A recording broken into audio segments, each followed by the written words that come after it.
Hello, ladies and gentlemen. This is Ball Not Court Podcast host Cortez Paul.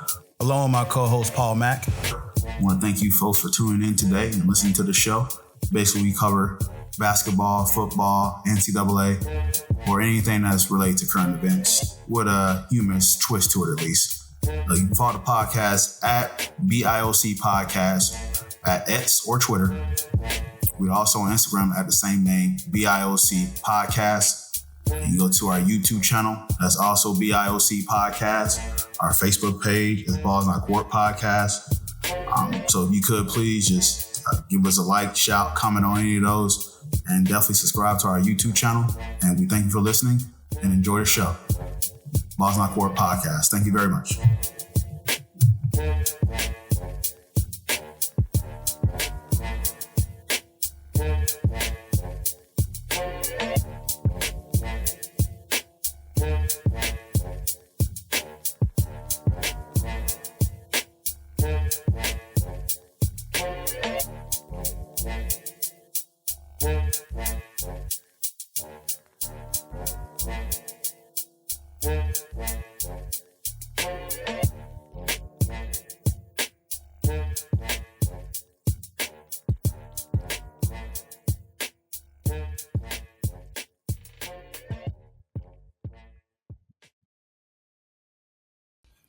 Welcome to the Balls Not Court Podcast. Cortez Paul is here.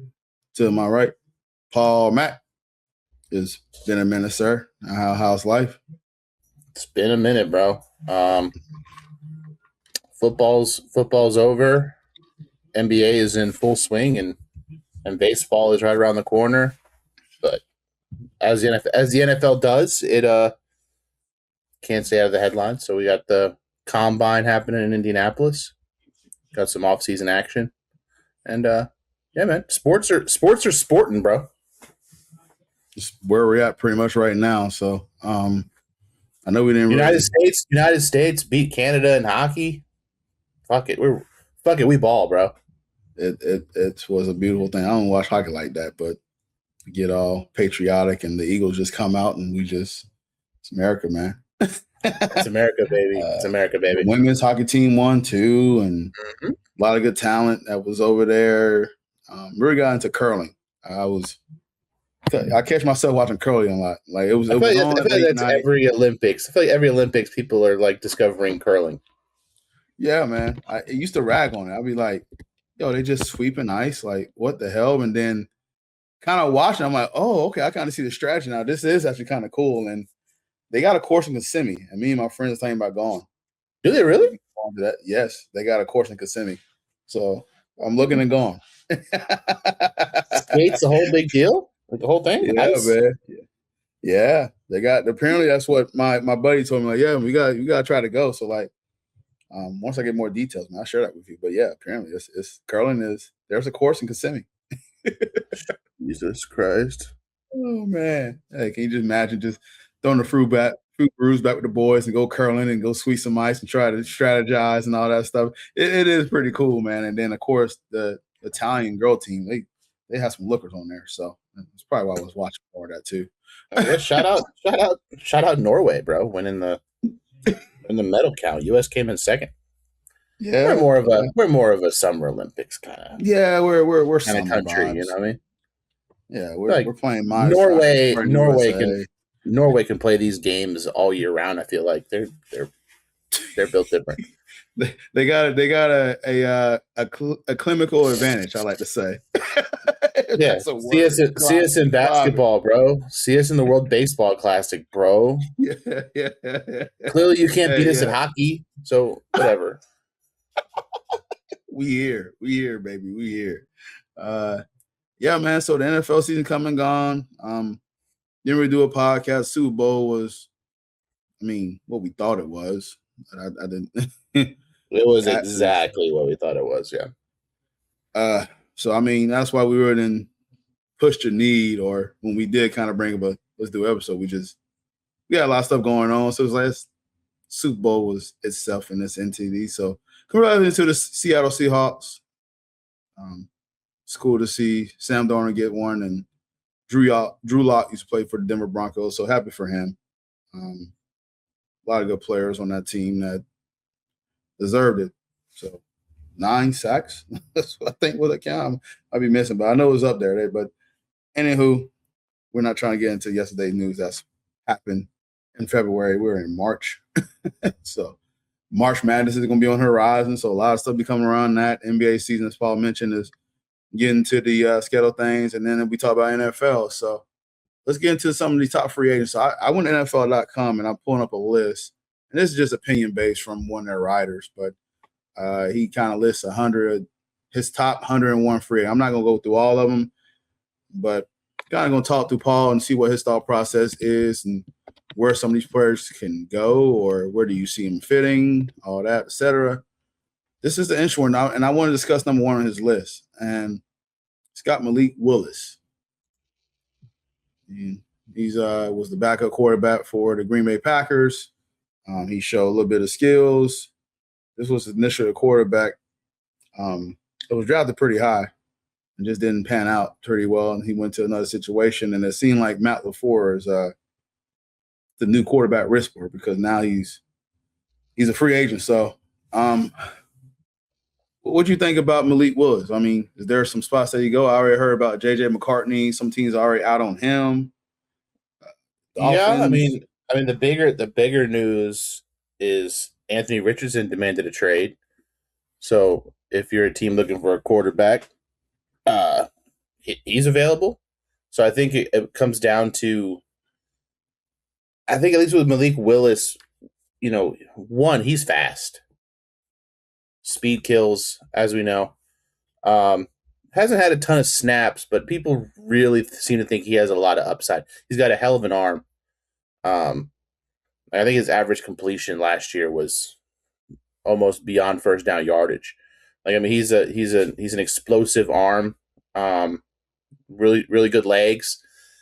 Just hasn't had a lot of snaps, and obviously he was drafted by Tennessee, so he hasn't really had the proper coaching around him. We saw him, in a few games in Green Bay, and he didn't look bad, very serviceable. I just don't know if this is a guy that you give $20 million a year to or whatever, But based off of what's available, if you're not someone who, aside from Mendoza in the draft, there's not really a lot of quarterbacks in the draft. A lot of the other QBs seem like older veterans. Do you want Kirk Cousins? Do you want maybe Kyler Murray? So it's just really a matter of does he go to a team where they can develop him more? Does he go to a bad team and try to start right away? It's hard because I just don't think the sample size is there. We've only gotten samples of Malik Willis, and at times he looks pretty good. But quarterbacks, I feel are always going to be at the top of these lists. You're going to have QBs up there, and based off of his age, his athletic ability, his arm, I could see why people think he's probably a top free agent prospect. Yeah, and he can be a bridge guy. I know he'll want to hear that. I'm sure he wants to have a long contract. Who doesn't? You play in this league for a little bit and you want to be able to secure a little bit of a future. But, if your offers are out there and you can get paid a lump sum over probably the next 3 years until, the franchise find their quarterback or you happen to be that guy, because as we can see in the Minnesota Vikings term, they went ahead and thought J.J. McCarthy was the guy. They went ahead and Darnold went somewhere else, and then oddly enough, won a Super Bowl, and now the Minnesota Vikings is looking to be done with J.J. McCartney. But I'm just thinking, you drive this guy, you invested a lot of capital in this guy to get him at that slot in the first round. It's that easy to go out on the quarterback. There's a lot of franchise that's very impatient, but I think Malik Willis can be a pretty good fit somewhere. I can see him probably going to Arizona. Since Kyler Murray's there, he's kind of similar kind of skill set. If the same coach is going to be there. I think they actually got a new coach, didn't they? Yeah, I believe so. Yeah. So depending on what kind of scheme that he runs and everything like that. Be interesting to see where he can hit Miami. I know they're off Tua. Tua's not going to be there. So does Miami just kind of just have a bridge gap guy for now and pay Malik Willis? Malik Willis is even the 4 games he played in the Packers, he had a 145.5, passer rating.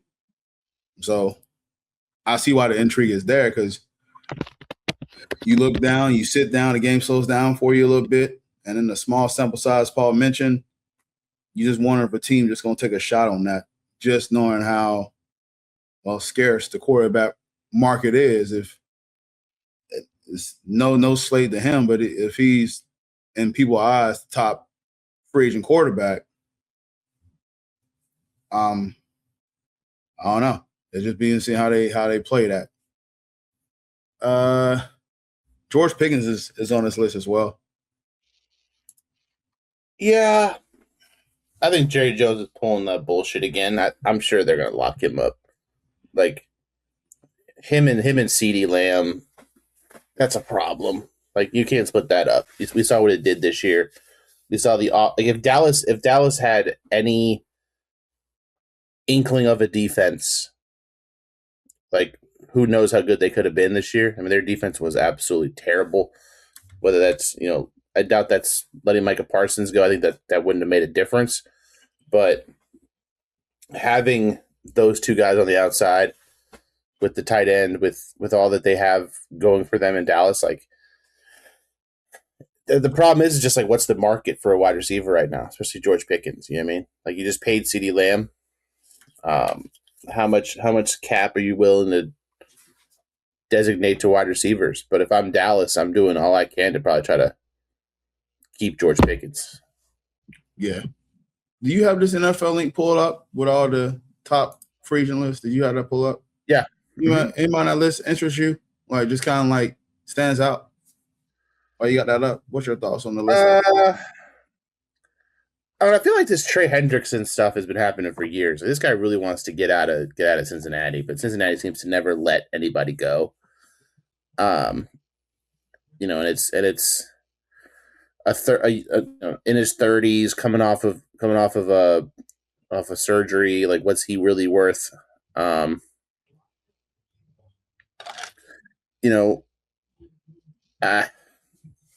Daniel Jones.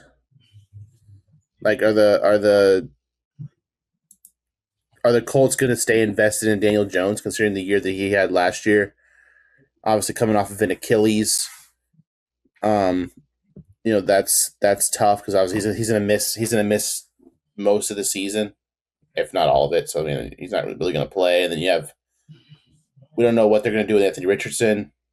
So the Colts are super interesting because like they're going to need a quarterback.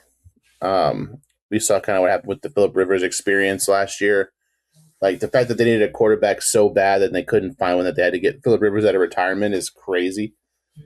And then obviously, like, I don't know what kind of implications it's gonna have on next season, but what Seattle does with Kenneth Walker. I was about to mention that. Super Bowl MVP. He's an MVP coming off his rookie deal. He's young. Due. Yeah, he's coming out. He's due for a contract. And obviously the owner and stuff was making jokes during the parade about how they were talking about his contract and stuff like that. And it just doesn't seem like he's taking it very seriously. And like we have this talk every year about running back value, and without Kenneth Walker, like I'm sure the Seahawks probably still beat the Patriots in the Super Bowl, but he had more total yards than New England had like most of that game. Like Kenneth Walker was the Seattle Seahawks offense in the Super Bowl. And obviously it's hard to gauge because most of the season he's splitting time with Zach Charbonnet. Mm-hmm. And then obviously Zach Charbonnet went down towards the end of the season, and like it was full Kenneth Walker, workload, and he's developed into a decent little pass catcher out of the backfield. He's not the best, but I mean he runs hard.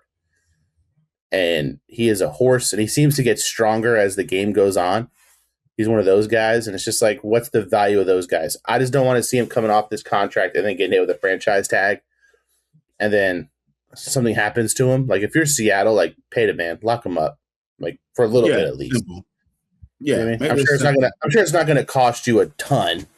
He's only 25. You know what I mean? He's not Saquon, Derrick Henry level money, but like he deserves to get paid after the performance he had in the Super Bowl. And just pay your guy. Hey, as a Broncos fan, you know who I really want? Who's that? Mike Evans. He ain't leaving Tampa, bro. You don't think so? I hope not. It will be weird to see him leave Tampa. I think it'll be weird. I just wonder if he feels at his age and if he can get another ring somewhere else. I would love to have him on our team. I would love to have him. That's been Denver weaknesses is a legitimate threat receiver, which we do got Cortez Sutton and all that. And these guys are nice, but like, I'm not saying that. I would like to have him. I don't think he leaves Tampa either. But George Pickens is the pipe dream. Like I don't think he's leaving Dallas. They're gonna find a way to pay him. But I really Jerry Jones, yeah. But it's crazy to think. This is an option. I definitely would take Mike Evans for sure. Those words, Mike Evans not being a Buccaneer sounds crazy. 110%. That's what I'm saying. The city loves that guy. Like they embrace that man. Like he is just like he is everything to Tampa, man. Like he's been here his whole career. The 1,000-yard seasons, the Super Bowl. Like Mike Evans. A world where Tampa doesn't have Mike Evans is crazy, bro. I don't even want to think about it. No, that's why I was like, I know I have seen some stuff, and I'm wondering if he will be open to listen to some of these teams that are contending. You know, will he? Tampa, like, man, they weren't Tampa far just got off, winner man. division. Tampa just got a winner division, and I know they had a lot of injuries. A lot of my freaking Tampa Bay fans gonna be getting on my head because don't be taking Mike Evans. It's really just a matter of like the trust, I guess, that you'd have in Baker Mayfield. Like, is that, you know what I mean? That's the whole thing. But I mean, Bo Nix, young QB. I don't know, man. That's interesting for sure. How's y'all tight end situation looking for the Giants? I mean, we got Bellinger. Nothing too crazy. I think like would you consider Isaiah Lucky? I mean, he got ties to John Harbaugh. Like that'd be nice. I just don't see like I feel like if you're we got Theo Johnson, Daniel Bellinger, Thomas Fedone. So I mean, not great. Obviously, like serviceable. But like if you want like a stretch the field kind of tight end, and we've seen what those guys can do for you, and ones that can really catch touchdowns. Isaiah Likely's really good. I mean, that's the best tight end that's available. But like. I really think it's hard to see where the Giants are going to go in the draft. You know what I mean? Like I want him to draft Downs I want a really good safety. Mm-hmm. But like I don't know. He kind of gives like Kyle Hamilton vibes from Baltimore. Yeah. You know, but like do they do that? Do they look for something offensive? Do they go with the offensive lineman because the offensive line's not the best? So it's like it's hard because you want to at were they picking 4, something like that, and it's like you want the best. Do you go best player available or do you go with need, and then it becomes like a developmental project and it may not pan out. You know what I mean? Like how many times can you waste these lottery picks? So it's like if it's me, I'm locking up a safety, corner safety, someone that can cover, because you're in a division where you're going up against potentially CeeDee Lamb, George Pickens, Devontae Smith. We don't know what's happening with AJ Brown, obviously. I doubt he'll still be in Philly by the time the season starts. He's been rumored target for Denver as well. AJ Brown. Yeah. So like the defensive line is really strong with Thibodeau and the linebackers and Burns and all that stuff. So it's like we kind of locked that up. Carter, Dexter Lawrence. So like if we just need, it's one of those things where if we couldn't get pressure on the quarterback last year, you're throwing all over us. So I mean, I want to go safety. So if you could trade or sign Isaiah Likely to just give Jackson Dart another offensive option, because again, Scatterbo's coming off the ankle. Neighbors is coming off the knee. Mm-hmm. So it's like our best player can't be Wan'Dale Robinson. Yeah. You know what I mean? He can't be our best offensive option. So you got to figure something out offensively, but we also have to get better defensively. So like if Isaiah Likely is available and his ties to John Harbaugh are that strong, like more power to you. This is why you sign a coach like a John Harbaugh. He's coached a lot of guys. Yeah, I mean he can easily just get guys because of his pedigree. So, yeah, man, I'll take Isaiah Likely. Just so that way, when we lose a game, he can say, "We ass as fuck, bro." Hey, remember that famous press conference that he had there. So let's talk about a trade that happened earlier today. It was rumored and this was tweeted out from numerous accounts about Dave Montgomery availability, and apparently the Lions was offering up or wanting a 5th round draft pick for him. And Dave Montgomery said, "Did y'all ask Demo about this speculation?" And then, lo and behold, a day later, which is today, he got traded to the Houston Texans in the change for O-line Juice Scruggs and the two draft picks that got traded with. That was a 4th round draft pick and a 7th round draft pick. This is breaking up the Son of Knuckles. There was a lot of his role decreased because Jahmyr Gibbs was just rise to stardom. Montgomery was at a career low, 716 yards on 158 carries and 8 touchdowns.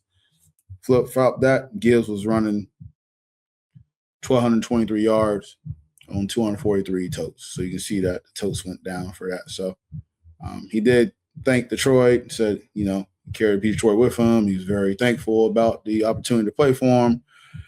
And, he's going to be going to the Houston Texans and see what he does with that. So what you think about this move for the Houston Texans and C.J. Stroud get another weapon at his disposal? I mean, he didn't have many weapons. But you pair a David Montgomery with a Nico Collins and who's doing Dalton Schultz, their tight end. Yeah, Dalton Schultz. So I mean, you got some stuff there. We just seen I think we've seen C.J. Stroud when he's one-dimensional because that offensive line just couldn't protect him, real bad. But I think getting him a running game, and I just don't know because I think you still have Nick Chubb under contract. You got who's the other running back that was playing a little bit? Marks, that's his name. Tank Bisbee. They traded for Tank Bisbee from Jacksonville. They have Tank Bisbee as well. That's right. So I mean, they got some guys, but it's you bring a David Montgomery in. Let's see. Can I sort this by position? Yeah, I thought it was Tank Bisbee. I could be wrong. Who did he play for? Tank Bisbee. Here we go. So we got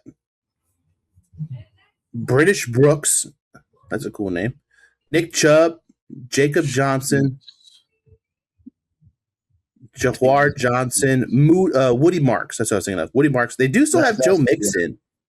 They do still have Joe Mixon. Yeah, Joe Mixon. Yeah. Tank Bisbee. He was just injured all last year.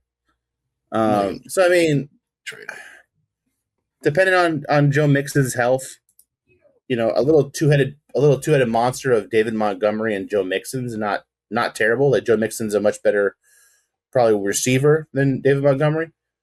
But and C.J. Stroud led too. On top of that, Jared Goff ran timely but CJ Stroud. I think it gives you kind of an off-brand. Like neither one is as explosive as Jahmyr Gibbs. So it's not like a Sonic and Knuckles situation. It's just two guys that can break, but like not necessarily worried about speed. But I think if Mixon's healthy, like I said, as with all teams, if you're able to run the ball, like it does wonders, especially with that defense. Like the fact that defense was so historically good this last year, and they could not protect CJ Stroud and like on offense. So there was times where they weren't off the field for very long. They had a lot of minutes. They logged a lot of minutes on the field, and they still were just a top tier defense. You had a running back like David Montgomery. You're able to control the clock. That changes the game, man. And that's a nice trade. They have a lot of running backs on their payroll. I'm interested to see who they let go.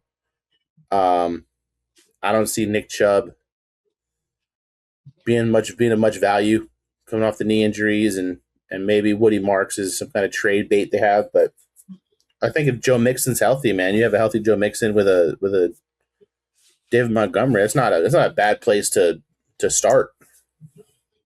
Yeah, for sure, and that keeps teams a little bit honest with that. And then also, I know CJ Stroud didn't get protected as well too, but he didn't play well going down to the end of the season, to the postseason. He did not. No, he did not. He was struggling a little bit. So with that historic team you mentioned, that's generous of you to say.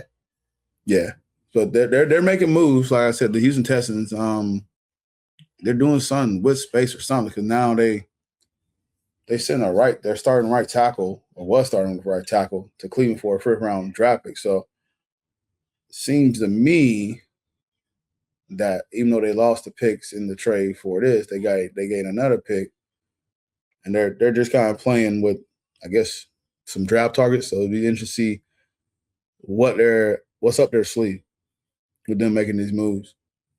So are they going to try to go for more linemen in the draft? They're going to try to sign some of these free agent linemen that's available. Some of these that are available, I know Tyler Lindenbaum is available. It's funny, like, the way these different sports operate with cap. Like, we were talking about, like, the NBA aprons and salaries and what teams have to do to stay under those for cap purposes. And it's like the NFL has different salary cap rules, and then like there's all this dead cap that teams like Miami are going to have next year, like just dead money. You just eat it. It's and then like baseball's got no salary cap. You just do whatever the fuck you want. Like it's so crazy, man. Like just how the landscape season to season can change, and teams can kind of like level out, and that parity becomes more and more like visible, the way certain guys get picked up and the way certain schemes are played. So like it's cool for the game, because like, you do see a lot of guys jump teams. So it's very, very interesting. The NFL, like the thing about the NFL as opposed to like the NBA is like I feel like the NBA, like the elite teams are still the elite teams, and like the bad teams are still the bad teams, and that's just how it's gonna be until they figure the NBA out. But like the NFL, man, it feels like week to week, like anyone could beat anybody. Like I feel like the product is pretty good. Like, and as these like better rookies come out, and as these people are in the draft, and these Fernando Mendoza types and ones that are going to put eyes and butts in seats. Like it's just, obviously teams are still bad in the NFL. Don't get me wrong, but like I just feel like you look at something like what Carolina did towards the end of last year. Just an injury or two like really sets teams back, and then like other teams can like, look at the New Orleans Saints. Like they made a hot run towards the end of the season last year. Like they have some high hopes going into the season with Tyler Shuck. The Giants, as bad as we were, like we have high expectations with the full season of Jackson Dart and John Hart. So it's just like there's so much like hype for the NFL. Like the NFL is just one of those things where it's just a different game, and like only my team can win like 4 games, and I'm excited for next season. You know what I mean? And get our absolute dick pushed in, and I'm like, yeah, let's do it again. Let's run it back. You know what I mean? you have a big chip on your shoulder because your quarterback went down in what seemed to be a fluke injury and potentially cost you guys a trip to the Super Bowl. So you got a nasty taste in your mouth. So you have a different motivation for next season, and like it's just I don't know, man. It sucks it's so far away because it's still fun to talk about. It is, and so that's why I say it's been a fun season, even though the way it ended, it did. But sports is what's going to do this to you, man. There's going to be moments like, oh, you feel on top of the world, and then you just remember that you get humble a little bit. So football's around the corner. The NFL draft is at the end of the month or in April. So in April, I'll tell you, you're better than me, bro. Because if that was how my season ended, like I'm fucking tight, bro. That can't be me. I'm saying you're a very humble. You're a very humble man, and I know, I know the Magic are keeping you occupied, so like it's okay. Like, you have to sit and fester on it and stuff like that because like you have this other thing that you're doing and you're worried about. But like, fuck, man, if I had a season like Denver had, and I spent 18 weeks shutting everybody the fuck up that was talking shit about me, and then I win in a second half blizzard to go to the AFC Championship, and my quarterback breaks his ankle taking a knee, or whatever the fuck it happened. I you know what I mean? You're better than me, bro. Because they were a better team than the Patriots, and it fucking sucks, dude. Yeah, and that's the Super Bowl that we got. It wasn't much talked about after. Like, I feel like the Super Bowl talk just like ended in like a day or so. Everybody was just over it. So, yeah. Hey, we're here, man. As NFL stuff come out, we'll definitely talk about it. So let's transition to the NBA. NBA is getting to it. Got an All-Star weekend. All-Star weekend was terrible. My boy Jace tried to do a dunk off the backboard and hit his head. I'm glad he's okay, but that's pretty much it. Indicative of how the Magic season is going right now. But man, all in all, that the Super Bowl or the new NBA All-Star format was very intriguing. I liked it. It wasn't too bad. It felt like bad. By the end, it felt like by the end, the older guys were kind of done with it though. Just gas. Yeah, they was gas. And that's the only thing I mentioned. Like, probably not blend a little bit better, but the format was good because. Listen, Wemby was the one that set the tone. We're not doing this, man. No, we're gonna play. We're gonna play. And but I think we've seen too, like the difference too is like this younger generation of guys, like the Wembys, the Anthony Edwards, like those guys are fucking killers, bro. Like they're not this like chummy, buddy, like high five that a lot of these older guys are. You know what I mean? Like they'll dap you up after the game, but like. On the game, they'll give you that work. Yeah. And like they were not that younger team was not going to lose to those vets, bro. No.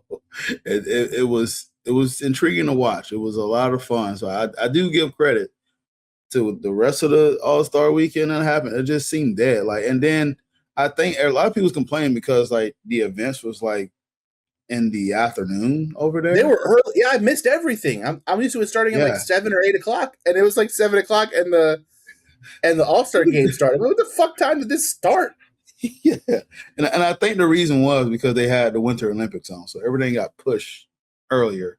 So whoever thought it was a good idea to have the NBA All-Star weekend on the same year in LA, and then the Winter Olympics is happening over there in Italy. The time difference just didn't match up. So Adam Silver, which he's been dropping the ball on a lot of things, we can get into a little bit later if we want to. He probably could have put that on the Eastern like standard time zone. Yes. Yeah.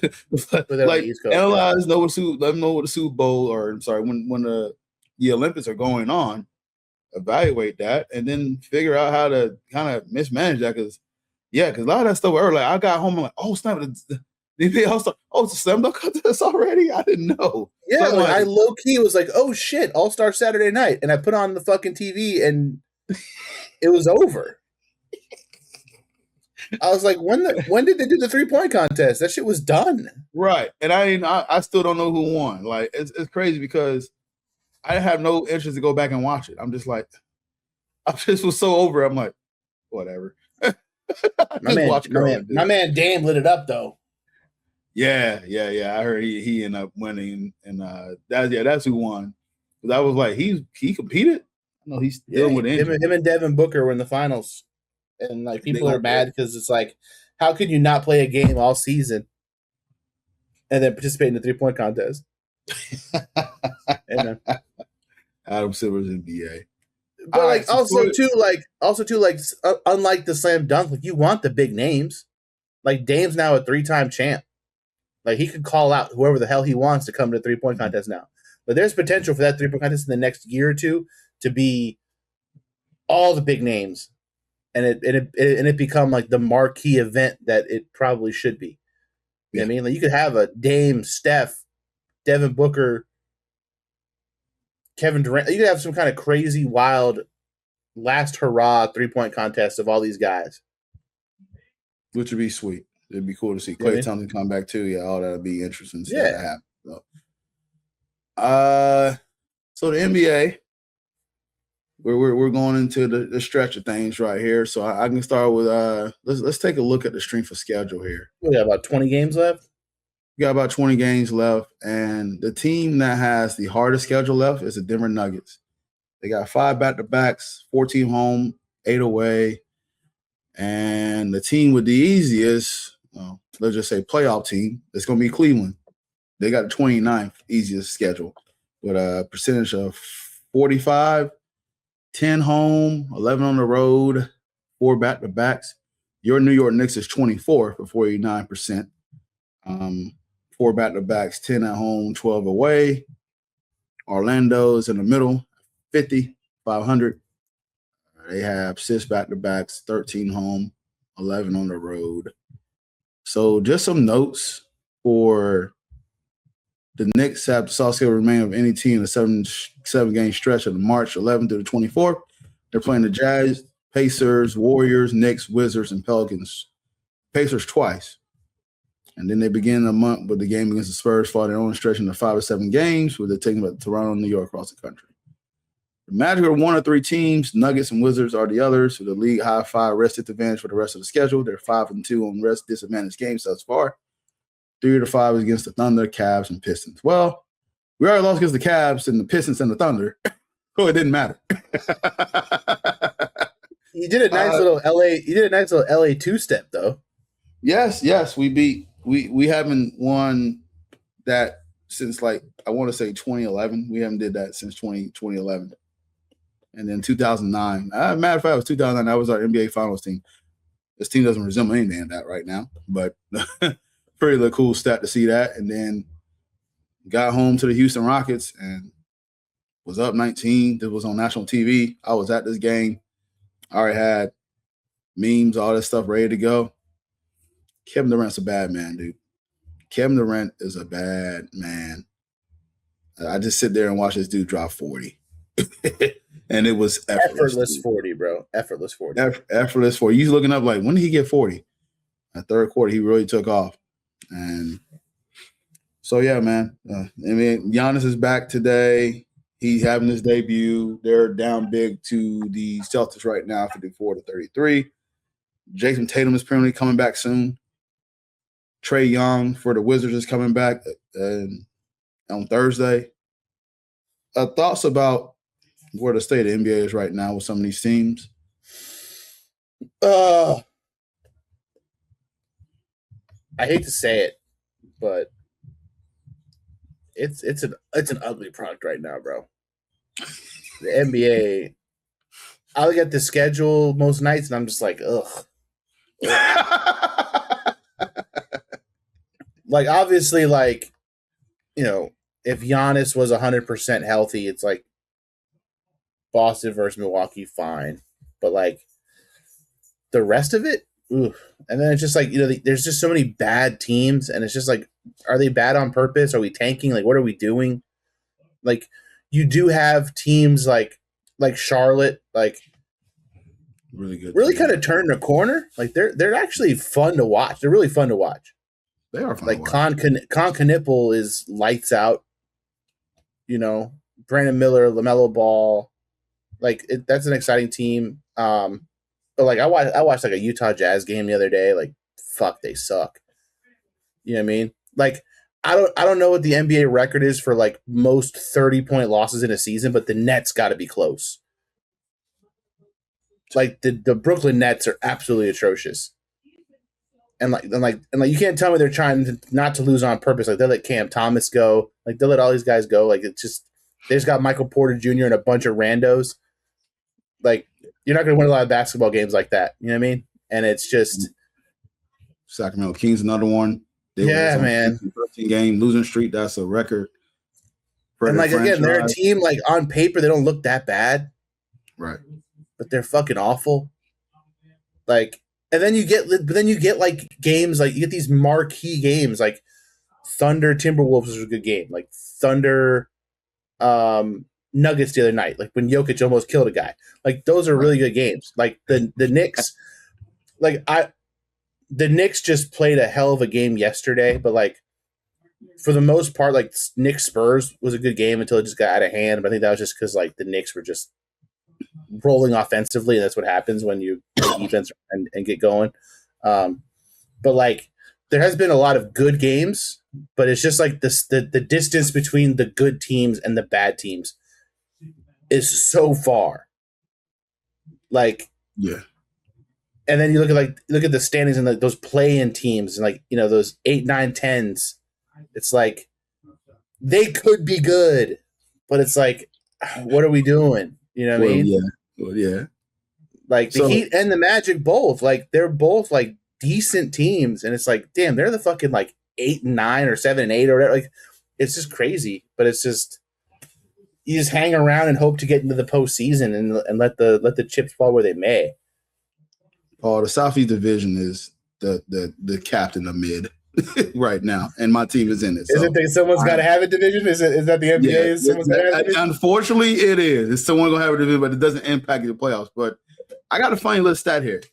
I'm gonna read this because this is mid to the cream of the crop to the best to define what mid is. Okay, the Atlanta Hawks are not only 31 and 31 in the last 62 games, but they're also 45 and 45 in their last 90.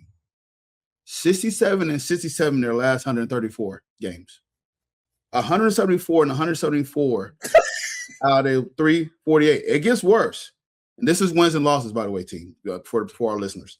210 and 210 in their last 420. 785 wins, 785 losses in their last 1,570 games.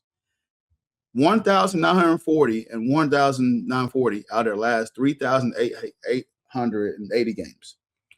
895 wins and losses out of their last of 5,790 games. That is the holy definition of mid. That's mid as hell, bro. Jesus. This is crazy that this is a trend I someone just found. Like, this is nuts. And you know what? While I got the floor, Paul, I'm a vent right quick. I literally had a trip planned to go to Atlanta, right? I literally was planning to go to this Atlanta game. I would go to this Atlanta game. I already had it planned out. I was like, you know what? Perfect. I was like, it's the only arena in our Southeast Division. That's the only team I haven't gone watch a game there. Like, I've been to Atlanta plenty of times, but I've never have been to a game. So I was looking forward, like, I get to go to this game. Perfect. So me and my buddies already planned like a road trip. We was already had everything planned, hotels lined up, everything like that. They wanted to release this Magic City Monday event.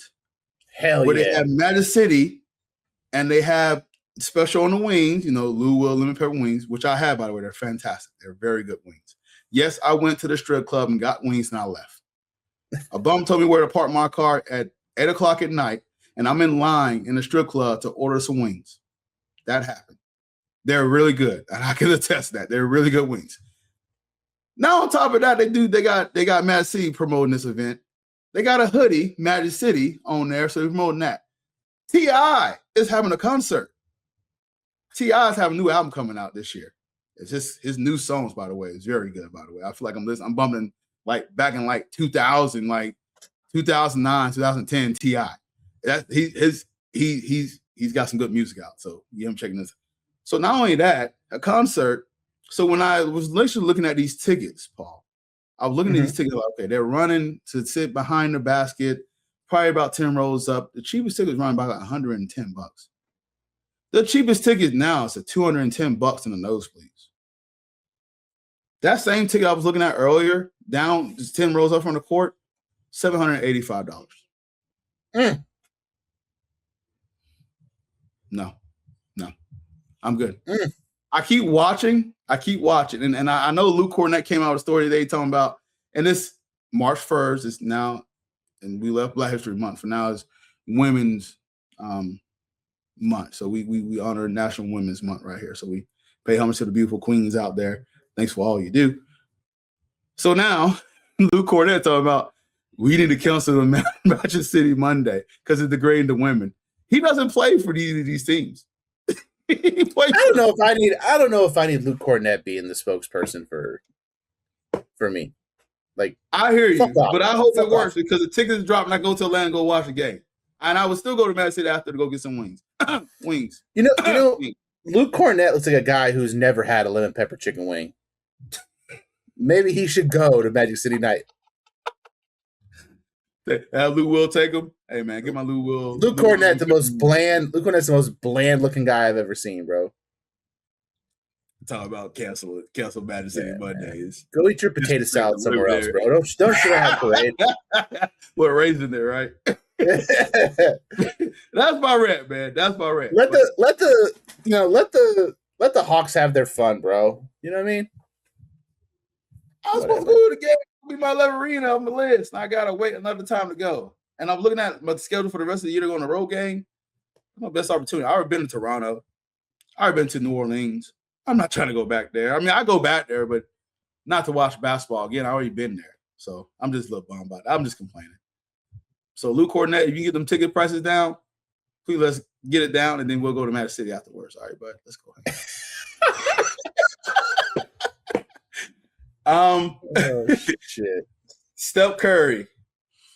He's been having issues with his right knee, and then he got reevaluated today, and apparently he's gonna be out for 10 more days. The Warriors right now are standing, they're 8th. They're 31-29. They made some moves, so right now they're really, Phoenix has had them by like 2.5 games, 3 games. And Phoenix is fine with the Lakers for that last spot right now. So thoughts on the Warriors, Steph Curry's injury? I was really happy that they finally got rid of Jonathan Kuminga. They freed Jonathan Kuminga, bro. That guy was just what the fuck was that? Like They were just like, we're not going to play you, and we're not going to trade you. We're just going to hold on to you and just hope that your value goes up. And then they traded him to Atlanta, which he took off and won the games. By the way, he took off. He had a night. Jonathan Kuminga. He's going to Magic City, bro. It's not like that in the Bay.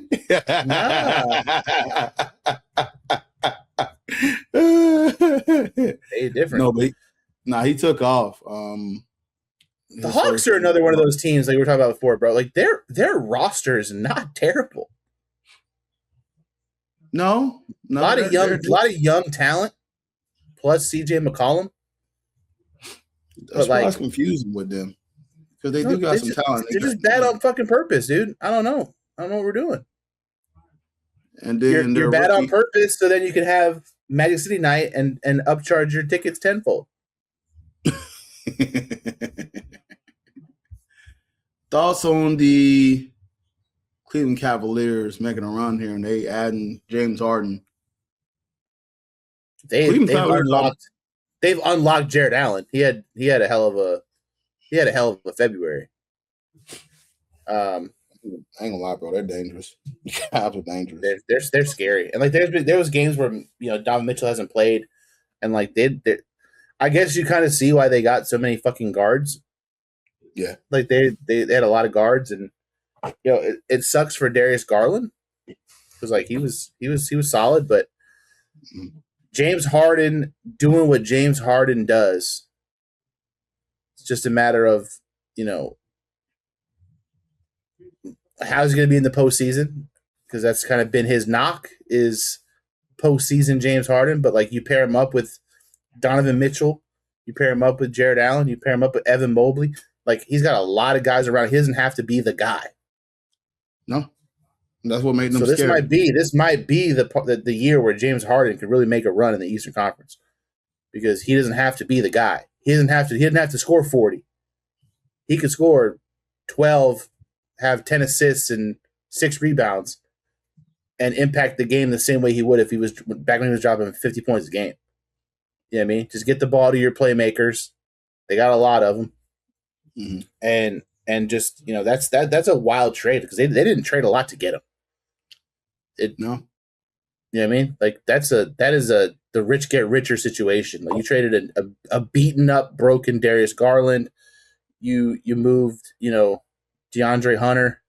You moved some guys that just like weren't that were good pieces on your team, but like they just got better. Like sometimes teams just get better, and they got better, and that's it's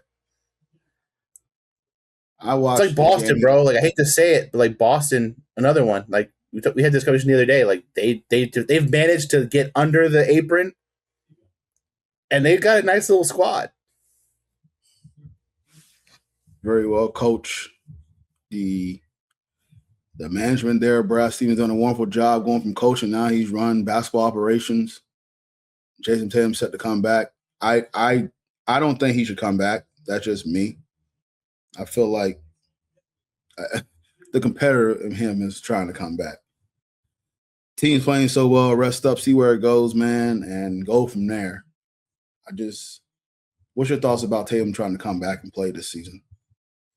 I don't see why. I don't think he needs to. Like the team is clearly doing fine without him. I just think there's no reason why you risk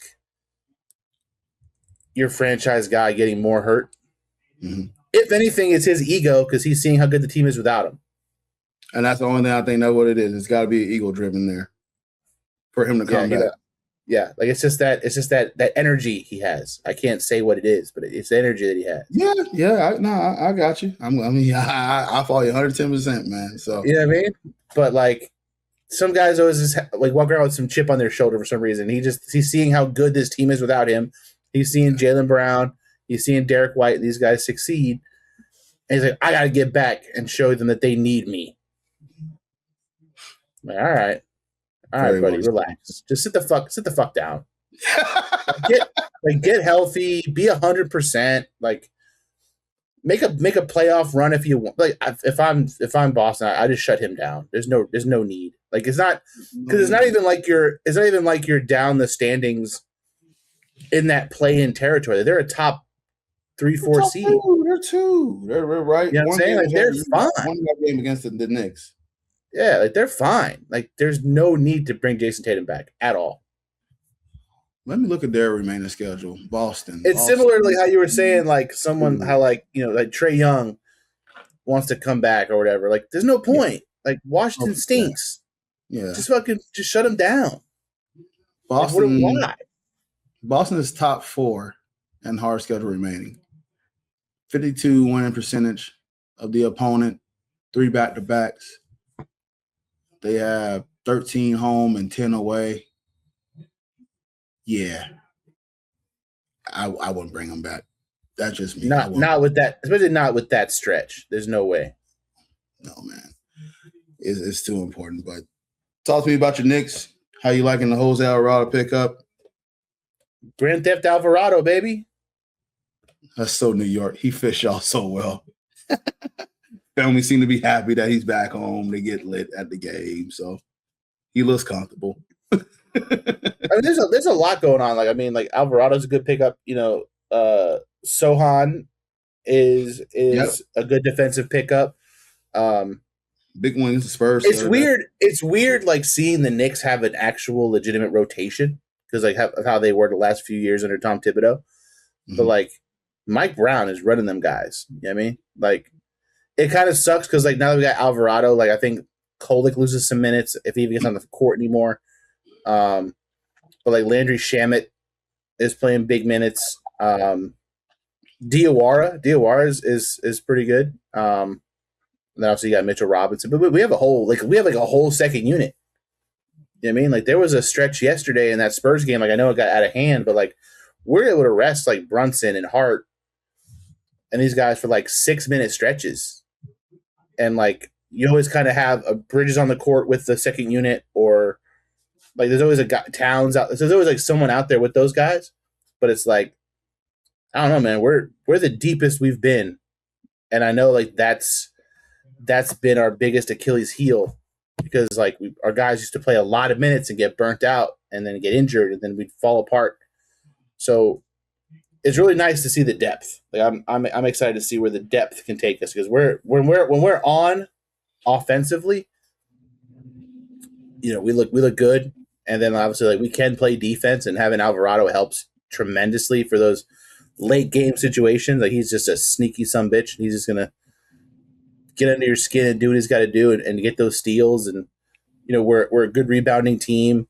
You know I'm excited. It's like watching that Spurs game yesterday. Like I said, I was just more so amazed at this point of the season with 22, 23 games left to just see our rotation and how deep we are.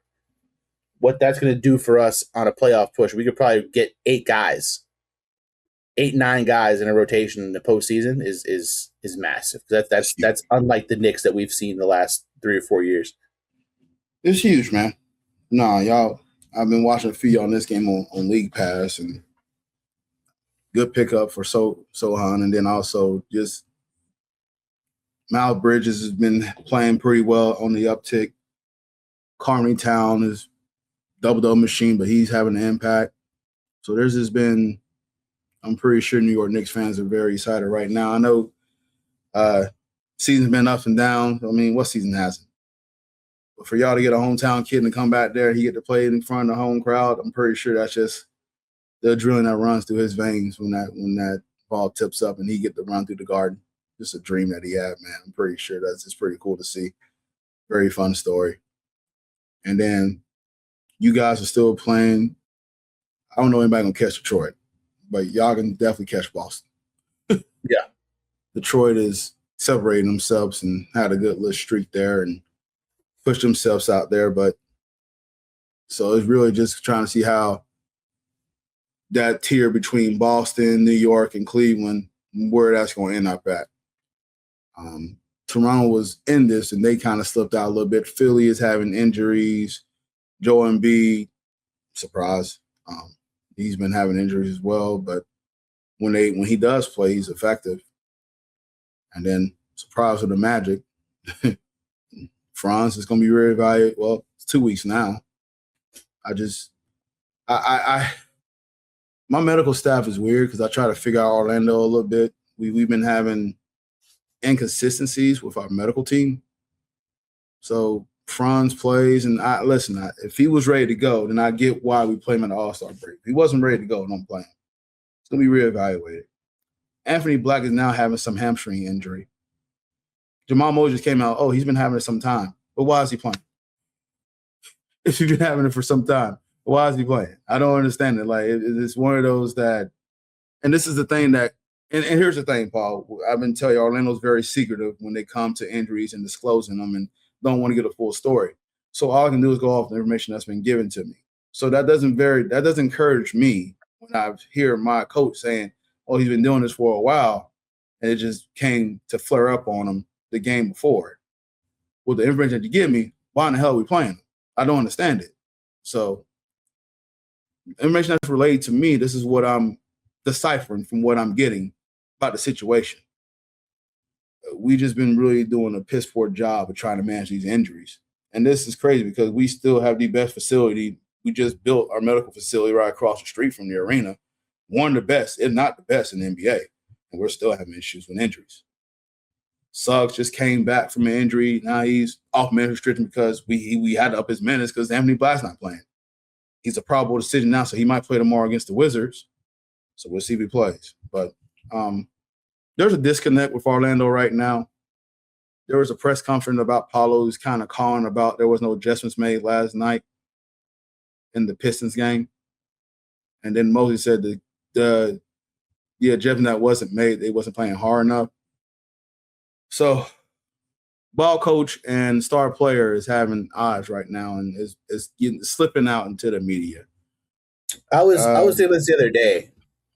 As it stands right now, with obviously Franz out, the way Paolo's been playing,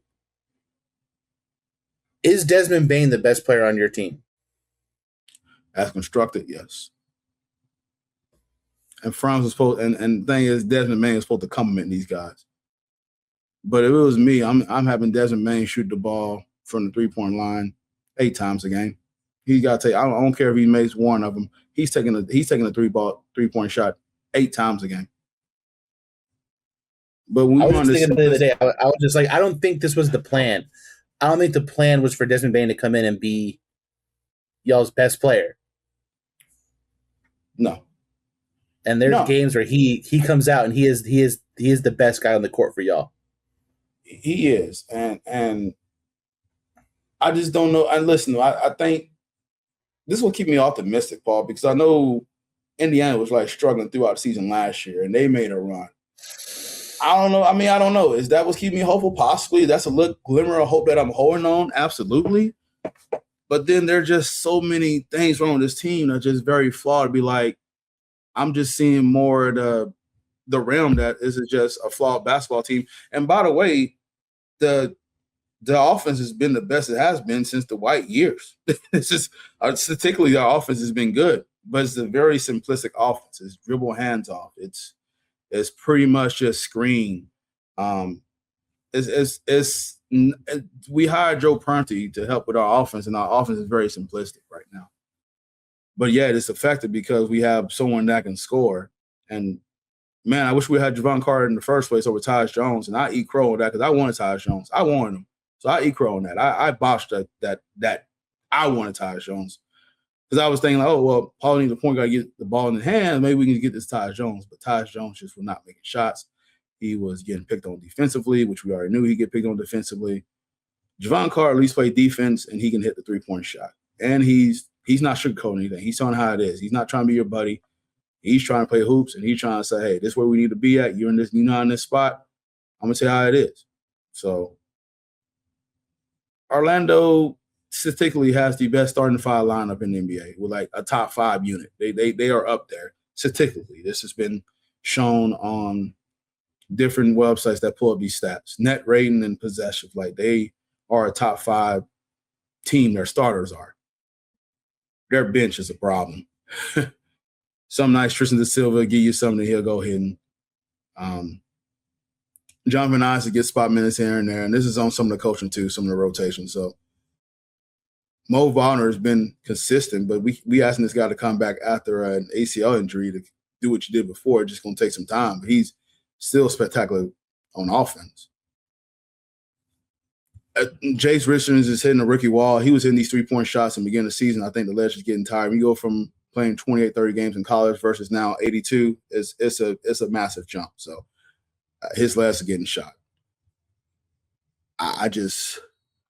Orlando's got 4 games coming up, and the schedule, I know they play Washington, Dallas.